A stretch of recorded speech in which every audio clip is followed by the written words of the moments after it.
Argentina certainly weren't happy with the officiating after their Copa America semi-final defeat in Belo Horizonte to Brazil by 2-0. Shaka, Lionel Messi, amongst other players, and the coach Scaloni have all had their say to the media. Not surprisingly, given that VAR wasn't really used in this match, in incidents where they feel they certainly didn't get the rub of the green. Yeah, and VAR being used to blame for everything, it seems. Damned if you do, damned if you don't, unfortunately, as is the case. And I have to say, as much as I do sympathize with the position of Messi and the Argentina players and Lionel Scaloni, outside the Otamendi challenge in the box where he was elbowed, I'm not sure there's anything else that warranted VAR review or would have been overturned with that VAR review. So you understand, so again, I sympathize with the referees there, but at the same time, I understand the emotion that's involved with those comments.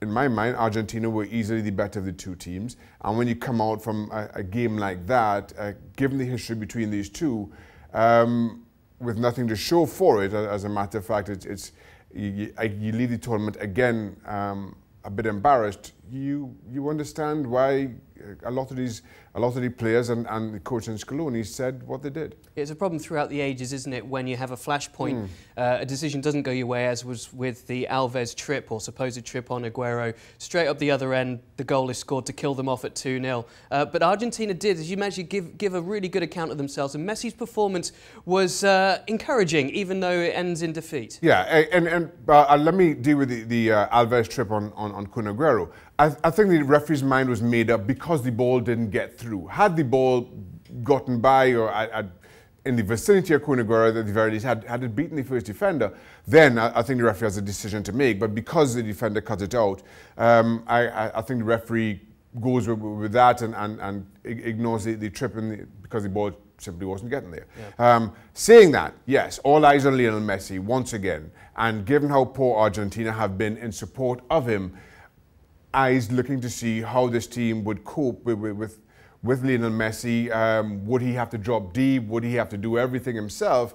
And as it turned out, this was as encouraging a display as we've seen from Argentina for quite some time. Listen, this Lionel Messi, in my mind, best player of a generation, yet still, we've not seen either the performances or the results from him as an individual, and more to the point, Argentina as a team at the highest level of international football. This was as encouraging as we'd seen. And yes, I know they lost in the final in the World Cup, but even so, I thought this performance from them was as good as they lost in the final of Copa America a couple of times as well. But this as a performance is as good as we've seen from them as a team. Lionel Messi as good as an individual as we've come to expect. All that being said, we're still sitting here with Brazil going through to the final. I think Brazil played their part in Argentina being or looking as good as they did. But then the age-old problem for Argentina, certainly over recent years, defensively they were simply woeful, and Brazil took their chances. He's going to continue with the national team. Not surprisingly, next year they host Copa America or co-host Copa America. So that gives him a sort of an excuse in that regard. He doesn't have to continue too long if things go awry again. But there is a semblance of a plan there. It seems disappointing that Argentina may be looking for a different coach. Finally, as Scaloni seems to get the team together, he's played with the two strikers in front of Messi, and that seemed to work out quite well for them, at least in this game. Yeah, it has. But again, to that point, I think Brazil played their part. I think this was as defensive, as regressive a Brazil as we've seen for quite some time. And that certainly favoured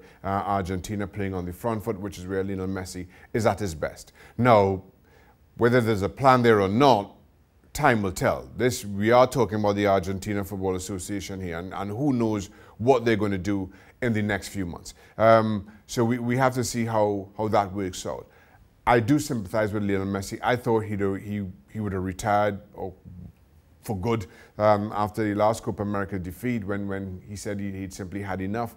And again, I totally understood his decision then, but at the same time you understand his decision to come out of retirement. When you've won everything as you've done at club level, you do feel that there's something missing. And as close as he's come for Argentina, they still haven't crossed that finish line. They still haven't been able to negotiate that final hurdle. So you keep feeling that call. And when you're a competitor like Lionel Messi, when you have a trophy cabinet like he does, to have one area still empty, it's a bitter pill to swallow for somebody of his talents. Maybe it comes good on home soil, and certainly for him, and in terms of his own legacy and his own reputation with the Argentina fans in particular, I don't think it could come at a better time, and certainly not a better place. We'll see if it comes next year, but once again the frustration's becoming more acute for Lionel Messi. That's 9 senior international tournaments now without a trophy in the cabinet, as Shaka says, and they'll feel particularly hard done by with the way that they exited this Copa America at the hands of their arch rivals, Brazil.